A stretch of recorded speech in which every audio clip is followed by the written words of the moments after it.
നമുക്കിന്നൊരു ബിരിയാണി ഉണ്ടാക്കിയാലോ? വാ. അപ്പം ഞാൻ നിങ്ങളെ ചട്ടിയോടുകൂടി തന്നെ കാണിക്കുവാണ്. കാരണം ഇനി എനിക്ക് ചട്ടി മാറ്റാൻ വയ്യ, അതുകൊണ്ടാണ്. ഇതാ നമ്മൾ ബിരിയാണിക്ക് ആവശ്യമുള്ള ചിക്കനൊക്കെ മഞ്ഞൾപ്പൊടി, മുളക് പൊടി, കുരുമുളക് പൊടി, ഉപ്പ്, ചിക്കൻ മസാല, ഗരം മസാല എന്നിവ ചേർത്ത് പുരട്ടി വെച്ചിരിക്കുകയാണ്. ഇത് ഫ്രൈ ചെയ്തെടുക്കാൻ വേണ്ടിയിട്ടാണ്. ഇതിപ്പോൾ 2 ഗ്ലാസ് ബിരിയാണി അരിയാണുള്ളത്. ഇത് നമ്മൾ കുറച്ച് വെള്ളം ഒഴിച്ച് കഴുകി വൃത്തിയാക്കി എടുക്കണം. അപ്പോൾ ആദ്യം ഇത് കുറച്ച് നേരം കുതിരട്ടെ. കുതിർന്ന ശേഷം നമുക്ക് കഴുകി വാരി ഊറ്റിയെടുക്കാം. ആവശ്യമുള്ള സാധനങ്ങൾ: മല്ലിയില, പുതിനയില,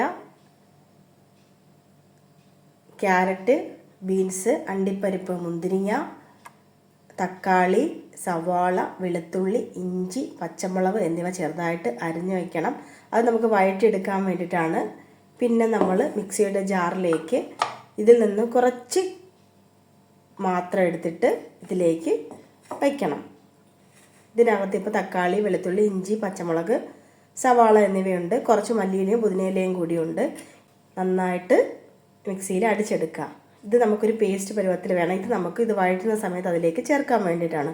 ഇതാ നന്നായിട്ട് അടിച്ചെടുത്തിട്ടുണ്ട്. പിന്നെ ഈ ഒരു നാരങ്ങ എന്ന് പറയുന്നത് ചോറ് വേവിക്കുമ്പോൾ അതിലേക്ക് ചേർത്ത് കൊടുക്കാൻ വേണ്ടിയിട്ടാണ്. ചൂടായ പാനിലേക്ക് 1 സ്പൂൺ നെയ്യ് ഒഴിച്ചു കൊടുക്കുവാണ്. അതിനോടൊപ്പം തന്നെ കുറച്ച് സൺഫ്ലവർ ഓയിലും ഒഴിക്കുകയാണ്. കുറച്ച് ഗ്രാമ്പു, കുറച്ച് പെരിഞ്ജീരകം, പട്ട എന്നിവ ഇട്ട് 2 ഗ്ലാസ് അരി വൃത്തിയാക്കിയാണ് നമ്മൾ വെച്ചിരുന്നത്. അത് നമുക്ക് ഇട്ട് കൊടുക്കാം. ഒന്ന് ഇളക്കി കൊടുക്കാം. ഞാനിപ്പോൾ ഈ സ്പൂണാണ് ഉപയോഗിക്കുന്നത്. കാരണം കുറച്ച് നെയ്യ് പറ്റിയിരിപ്പുണ്ടായിരുന്നു. അപ്പോൾ അത് അരിക്കകത്തങ്ങ് ആവട്ടെ എന്ന് കരുതി. എന്നിട്ട് നന്നായിട്ട് ഇളക്കി കൊടുക്കാം. ഇനി നമ്മൾ ഏത് ഗ്ലാസ്സിലാണോ അരി എടുത്ത് ആ ഗ്ലാസ്സിന് തന്നെ നമുക്ക് വെള്ളം കൂടി ചേർത്ത് കൊടുക്കണം. കാരണം ഞാൻ വെള്ളം ഇതിൽ വറ്റിച്ചെടുക്കുക ചെയ്യാറ്. നമുക്ക് ഊറ്റി വേണമെങ്കിൽ എടുക്കാം. പക്ഷെ ഊറ്റി എടുക്കുവാണെങ്കിൽ നമ്മൾ കുറച്ചും കൂടി അധികം വെള്ളം വയ്ക്കണം. അത് ഊറ്റി കളയാമല്ലോ. പക്ഷെ നമ്മളിതിപ്പം കറക്റ്റായിട്ട് തന്നെ വെള്ളം ഒഴിക്കണം. 2 ഗ്ലാസ് അരിക്ക് 4 ഗ്ലാസ് വെള്ളമാണ് ഒഴിക്കുന്നത്. ഏത് ഗ്ലാസ്സിലാണോ അരിയെടുത്ത് അതിനൊഴിക്കണം. അപ്പോൾ ഇതാ 1, 2, 3, 4. അതിനാവശ്യമായ ഉപ്പിട്ട് കൊടുക്കണം. ഞാൻ എന്താ ഇത്രയാണ് ഇട്ട് കൊടുക്കുന്നത്. നാരങ്ങ നീര് പിഴിഞ്ഞെടുക്കണം. ഇനി നന്നായിട്ടൊന്ന് ഇളക്കി കൊടുക്കണം. അടയ്ക്കാം. അപ്പോൾ അത് അവിടെ നിന്ന് വേവട്ടെ. മറ്റൊരു പാൻ വെച്ച് അതിൽ കുറച്ച് നെയ്യ് ഒഴിച്ചു കൊടുക്കണം. ക്യാരറ്റ് ഇട്ട് കൊടുക്കാം.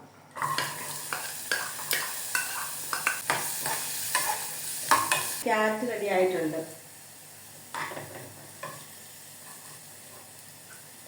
ബീൻസ് ഇതുപോലെ വഴറ്റിയെടുക്കണം. മുന്തിരി,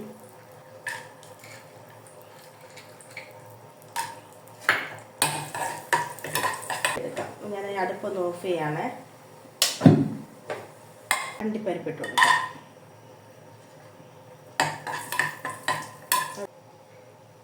അണ്ടിപ്പരിപ്പ് മുന്തിരി ഞാൻ കോരി എടുത്തിട്ടുണ്ടായിരുന്നു. ഇനി നമുക്ക് ആ പാനിലേക്ക് കുറച്ച് സവാള കനം കുറഞ്ഞരിഞ്ഞത് മുപ്പിച്ചെടുക്കാം.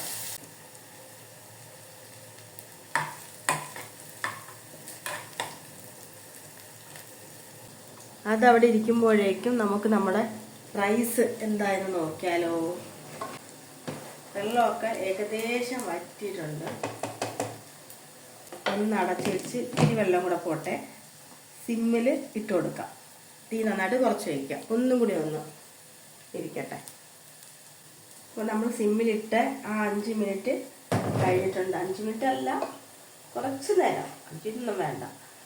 നമുക്ക് ചോറ് റെഡി ആയിട്ടുണ്ട്. അടുപ്പ് ഓഫ് ചെയ്യാം. അടച്ച് ഇങ്ങോട്ട് വാങ്ങി വയ്ക്കാം. കുറച്ച് നേരം ഇരിക്കട്ടെ. അടപ്പ് ചെറുതായിട്ടൊന്ന് തുറന്ന് വയ്ക്കണം, അല്ലെങ്കിൽ ചോറ് ഒരുപാട് ഇരുന്ന് വെന്ത് പോവും. അപ്പം അങ്ങനെ അതവിടെ ആയിട്ടുണ്ട്. അപ്പം അത് റെഡി. ബ്രൗൺ നിറമായി വരുന്നുണ്ട്. അത് മതി, നമുക്കതും കോരിയെടുക്കാം. ഇത്രയും സാധനങ്ങളാണ് നമ്മൾ നെയ്യിൽ മൂപ്പിച്ചെടുത്തിരിക്കുന്നത്, അല്ലെങ്കിൽ വഴറ്റിയെടുത്തിരിക്കുന്നത്. ഇത് നമുക്ക് ഒരു സൈഡിലേക്ക് മാറ്റി വയ്ക്കാം. ഈ പാൻ അടുപ്പത്ത് വെച്ച് പാൻ ചൂടാവുമ്പോൾ നമുക്ക് എണ്ണ ഒഴിച്ച് കൊടുക്കാം. ഇവിടെ ഞാൻ എപ്പോഴും പറയുന്ന പോലെ തണുപ്പ് സമയമായാൽ വലിയ പ്രശ്നമാണ് എണ്ണ എടുക്കുന്ന കാര്യത്തിൽ. അപ്പോൾ നമ്മൾ ആവശ്യത്തിന് എണ്ണ ഒഴിച്ചിട്ടുണ്ട്, ഇത് മതിയാവും. ഓരോന്നായിട്ട് ചിക്കൻ ഇട്ട് കൊടുക്കാം.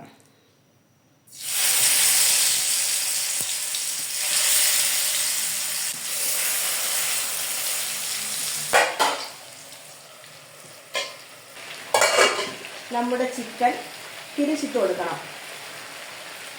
ഒരു സൈഡ് വെന്തിട്ടുണ്ട്, നന്നായി ഫ്രൈ ആകേണ്ട, ഒരു സൈഡ് വെന്ത്. കാരണം നമുക്കിനി ഇത് നമ്മൾ സവാളയൊക്കെ വഴറ്റില്ലേ, അപ്പം അതിലിട്ട് വഴറ്റാനുള്ളതാണ് ചേക്കാം. ഓക്കെ, അപ്പം ആ സൈഡും കൂടി ഒന്ന് വേവട്ടെ. അപ്പം നമുക്ക് നമ്മുടെ ചിക്കൻ കോരിയെടുക്കാം. കുറച്ച് പാത്രങ്ങളൊക്കെ അധികം നമുക്ക് വേണ്ടി വരും. നമ്മളിത് റെഡിയാക്കി എടുത്തിട്ടുണ്ട്. ഇനിയാണ് നമുക്ക് കാര്യങ്ങളിലേക്ക് പോകേണ്ടത്. ഈ എണ്ണ ഇങ്ങ് ഒഴിച്ച് മാറ്റിയെടുക്കണം. നമ്മൾ വീണ്ടും പാൻ വെച്ചിട്ട് നമ്മൾ ആ കുറച്ച് എണ്ണ ഒഴിച്ച് മാറ്റി വെച്ചില്ലേ, ചൂടുണ്ടേ, ഇത് കുറച്ചെടുക്കണം. ആ എണ്ണ അടിയിലത്തെ കരിയൊന്നും വീഴാതെ കുറച്ച് എണ്ണ എടുക്കണം. ഈ നമ്മൾ അരിഞ്ഞു വെച്ചിരിക്കുന്ന എന്തൊക്കെയാണെന്ന് ഞാൻ ആദ്യം പറഞ്ഞിരുന്നല്ലോ, അത് ചേർത്ത് കൊടുക്കണം. കൊടുക്കാം. ഇതിലേക്കാണ് നമ്മളിനി ആവശ്യമുള്ള ഇൻഗ്രീഡിയൻസ് ഒക്കെ ചേർക്കേണ്ടത്, അതായത് പൊടി ഐറ്റംസ് ഒക്കെ. പിന്നെ നമ്മൾ ഉപ്പ് ചേർക്കുമ്പോൾ സൂക്ഷിച്ചോണം. കാരണം നമ്മൾ ചോറിൽ ഉപ്പിട്ടു, ചിക്കൻ ഫ്രൈ ചെയ്തപ്പോൾ അതിൽ ഉപ്പിട്ടിട്ടുണ്ട്. അപ്പോൾ ഇതിൽ നമ്മൾ ഉപ്പിടുന്ന സൂക്ഷിച്ച് വേണം. എന്നാലും നമുക്കിപ്പോൾ ഇച്ചിരി ഉപ്പിട്ട് കൊടുക്കാം. നേരത്തെ ഒരു ജാറിൽ കുറച്ച് സാധനങ്ങളൊക്കെ അടിച്ചു വെച്ചിട്ടുണ്ടായിരുന്നല്ലോ, അതങ്ങോട്ട് ചേർത്ത് കൊടുക്കാം. ഞാനിപ്പം സ്പൂണൊന്നും എടുത്തിട്ടില്ല, കൈ കൊണ്ടങ്ങ് ചേർക്കുവാണേ. അതിനകത്തോട്ട് ചേർത്ത് കൊടുക്കണം, അതും കൂടി ഇളകി കൊടുക്കാം. ഇതേ നമുക്കൊന്ന് ഇച്ചിരി നേരം ഒന്ന് അടച്ച് വയ്ക്കട്ടെ. ഒന്ന് വഴണ്ട് വരുമ്പോൾ നമുക്ക് മറ്റ് സാധനങ്ങളൊക്കെ ചേർത്ത് കൊടുക്കാം. അപ്പോഴേക്കും എന്തൊക്കെ ചേർക്കണം എന്നുള്ളത് എടുത്ത് വയ്ക്കാം. നമുക്കിതൊന്ന് തുറന്ന് നോക്കാം. കുറച്ച് ഇൻഗ്രീഡിയൻസ് മാത്രമേ ചേർക്കാവൂ. അതായത് നമ്മളിപ്പോൾ 1 സ്പൂൺ മുളക് പൊടിയാണ് ഇടുന്നതെങ്കിൽ അതിൻ്റെ പകുതി വേണം. 1/2 സ്പൂണായിട്ട് ചിക്കൻ ഫ്രൈ ചെയ്യുമ്പോൾ ഇടാവും. മഞ്ഞൾപ്പൊടി, മുളക് പൊടി, കുരുമുളക്, എല്ലാ സാധനങ്ങളും, എല്ലാ പൊടിയും നമ്മൾ പൊടിവർഗ്ഗങ്ങൾ നമ്മൾ ചേർക്കുന്നതിൻ്റെ പകുതി മാത്രമേ ഈ ഫ്രൈ ചെയ്യാൻ വേണ്ടി ചേർക്കാവൂ. മഞ്ഞൾപ്പൊടി നേരെ ചിക്കൻ മസാലയിലേക്ക് 1 സ്പൂൺ നന്നായിട്ട് ഇട്ട് കൊടുക്കാം. ചിക്കൻ മസാല ഞാൻ മറ്റേതിൽ കുറച്ച് ചേർത്തിട്ടുള്ളായിരുന്നു, വളരെ കുറച്ച്, അതുകൊണ്ടാണ്. ഒരു ഇത്തിരി കുരുമുളക് പേരിന് വേണ്ടി മാത്രം ചേർത്ത് കൊടുക്കാം. ഇത്തിരി മല്ലിപ്പൊടി ചേർത്ത് കൊടുക്കാം. 1 ടീസ്പൂൺ മുളക് പൊടിയും ചേർക്കണം. ബിരിയാണി മസാല അതാണ്ട് ഒരു 1/4 ടീസ്പൂൺ ചേർത്ത് കൊടുത്തിട്ടുണ്ട്. നമുക്ക് ഈ ചൂടുവെള്ളം ഉണ്ടല്ലോ, ഇതിലേക്ക് ഒഴിച്ചു കൊടുക്കാം. ആദ്യം ഒഴിച്ചിട്ട് നമ്മൾ നോക്കണം കേട്ടോ, ഇത്തിരി വെള്ളം ആയി പോകരുത്. കുറച്ചും കൂടെ ഞാൻ വെള്ളം ചേർത്തിട്ടുണ്ട്. കാരണം നമുക്കിതൊന്ന് അടച്ച് വെച്ച് ഒന്നും കൂടെ വേവിക്കണം. അതുകൊണ്ട് ഒന്നും കൂടെ ഞാൻ അടച്ച് വെച്ചിട്ടുണ്ട്. ഒന്നും കൂടെ ഞാൻ വെള്ളം ഒഴിച്ചിട്ടുണ്ട്. പക്ഷെ എത്ര വെള്ളം ഒഴിച്ചാലും നമുക്കിത് ശരിയായി വരുമ്പോൾ കറക്റ്റ് കിട്ടും. നമുക്ക് ഒന്ന് അടച്ച് വെച്ച് വെള്ളം ഒന്ന് കുറുകി വരട്ടെ. ഇനി നമുക്കിത് അടപ്പ് തുറക്കാം. അടപ്പ് തുറന്നപ്പം കുറച്ച് എണ്ണയൊക്കെ തെളിഞ്ഞ് റെഡി ആയിട്ടുണ്ട്. കുറച്ച് ഗ്രേവി ഒക്കെ വേണ്ടുന്നവരാണെങ്കിൽ നമുക്ക് കുറച്ചിങ്ങനെ ഇടാം. അതല്ല ഗ്രേവി ഒട്ടും വേണ്ട, നല്ല ഇങ്ങനെ വറ്റിയിരിക്കണമെങ്കിൽ ഇതിലേക്ക് ചിക്കൻ ഇപ്പം തന്നെ ഇട്ട് കൊടുത്താൽ മതി. നമ്മളിതിലേക്ക് നമ്മുടെ ചിക്കൻ പീസ് ഇട്ട് കൊടുക്കണം.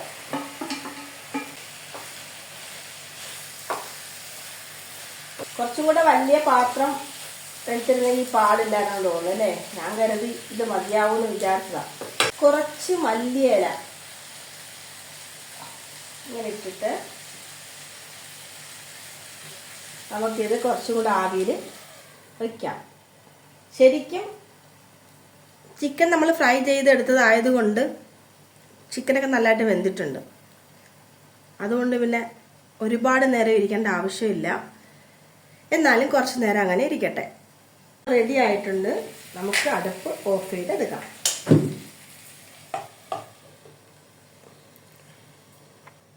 നമ്മൾ തൊട്ടടുത്ത അടുപ്പിലേക്ക് ഒരു ദോശക്കല്ല് വെച്ചിട്ടുണ്ട്. അതവിടെ ചൂടാവട്ടെ. അതിൻ്റെ പുറത്തേക്ക് നമ്മൾ നേരത്തെ ബിരിയാണി വെച്ച പാത്രമാണിത് കേട്ടോ. ഞാൻ ആ ചോറൊക്കെ ഇങ്ങ് മാറ്റി വെച്ചിട്ടുണ്ടായിരുന്നു. ഇതിലേക്ക് നമുക്ക് ആദ്യമേ കുറച്ച് നെയ്യ് ഒഴിച്ചു കൊടുക്കണം.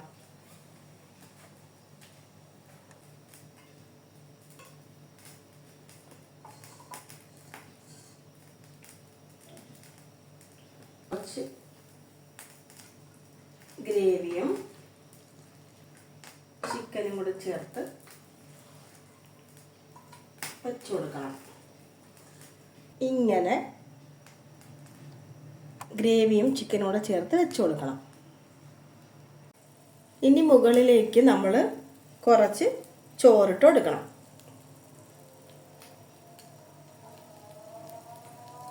ഒരു മിനിറ്റ് വാങ്ക് വിളി കഴിഞ്ഞിട്ട് നമുക്ക് വീഡിയോ എടുക്കാമേ. നമ്മൾ ചിക്കൻ ഇട്ടിട്ട് അതിൻ്റെ മുകളിൽ കുറച്ച് ഒരു ലെയറായിട്ട് ചോറിടുക. ചോറിട്ട ശേഷം ക്യാരറ്റ്, പിന്നെ നമ്മൾ വഴറ്റി വച്ചിരിക്കുന്ന എന്തൊക്കെ സാധനങ്ങളുണ്ട് അതെല്ലാം ചേർത്ത് കൊടുക്കാം. കാഷ്യൂ നട്ട്സ്, മുന്തിരി, ബീൻസ്, ഉള്ളി ഒക്കെ ഇങ്ങനെ അതിൻ്റെ പുറത്ത് ചെറുതായിട്ട് ഇങ്ങനെ ഇട്ട് കൊടുക്കണം. കുറച്ച് മല്ലിയില കൂടി ഇട്ട ശേഷം വീണ്ടും അതിൻ്റെ പുറത്ത് നമ്മൾ ചോറ് ഇട്ട് കൊടുക്കണം. ഇതുപോലെ പരത്തി ഇട്ട് കൊടുത്ത ശേഷം പിന്നെ നമ്മൾ ചിക്കൻ്റെ ഗ്രേവിയും കഷ്ണങ്ങളും ചേർത്ത് അതിൻ്റെ മുകളിൽ ഇട്ട് കൊടുക്കുക. അപ്പം എനിക്കിനി ബാലൻസ് ഒന്നുമില്ല, അത്രയും മാത്രമേ ഉണ്ടായിരുന്നുള്ളതുകൊണ്ട് ഞാനത് മുഴുവൻ അതിനകത്ത് ചേർത്ത് കൊടുക്കുകയാണ്. ഇനി അതിൻ്റെ പുറത്തേക്ക് വീണ്ടും ബാലൻസ് ഉള്ള ചോറ് ഇട്ട് കൊടുക്കുക. ചോറ് പിന്നെയും ഉണ്ടെങ്കിൽ വീണ്ടും ഇതുപോലെ നമുക്ക് കണ്ടിന്യൂ ചെയ്യാം. ചോറ് ഫുള്ളായിട്ട് ഞാൻ അതിൻ്റെ മുകളിൽ ഇട്ടിട്ടുണ്ട്. ഇനിതാ അണ്ടിപ്പരിപ്പും ബാക്കി എന്തൊക്കെ നമ്മുടെ കൈവശമുണ്ട് അതെല്ലാം ഇട്ടേക്കുക.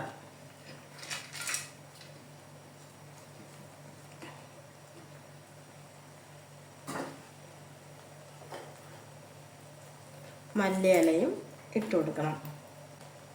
കുറച്ച് കുരുമുളക് പൊടി, കുറച്ച് ബിരിയാണി മസാല, കുറച്ച് പനിനീരാണ് ഞാൻ ഒഴിച്ചു കൊടുക്കുന്നത് കേട്ടോ.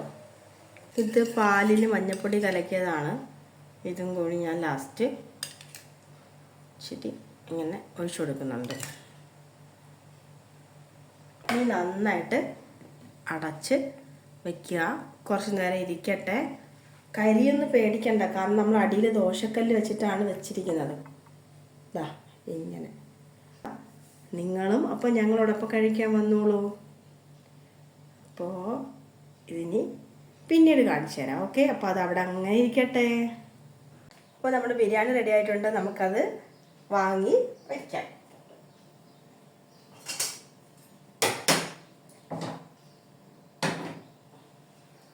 ബിരിയാണി ഉണ്ടാക്കിയ സമയത്ത് തന്നെ ക്ലീനിങ് കൂടി അപ്പം തന്നെ കഴിഞ്ഞത് കൊണ്ട് ജോലിയൊന്നും ഇനിയില്ല. ഇതാ ക്ലീനിങ്ങും കഴിഞ്ഞിട്ടുണ്ട്. നന്നായിട്ടൊന്ന് ഇളക്കിയെടുക്കാം.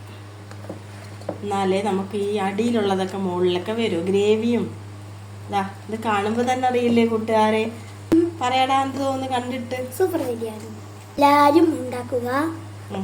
ഇതുപോലെ ഉണ്ടാക്കിയ നല്ല ടേസ്റ്റ് ആയിരിക്കും. അപ്പോൾ നമുക്ക് ശങ്കരിക്കുട്ടന് ആദ്യം വിളമ്പി കൊടുക്കാം. ഒരു ചിക്കൻ, പിന്നെ കുറച്ച് ചോറ്, അങ്ങനെ കുറച്ച് ചോറ് മതിയല്ലോ.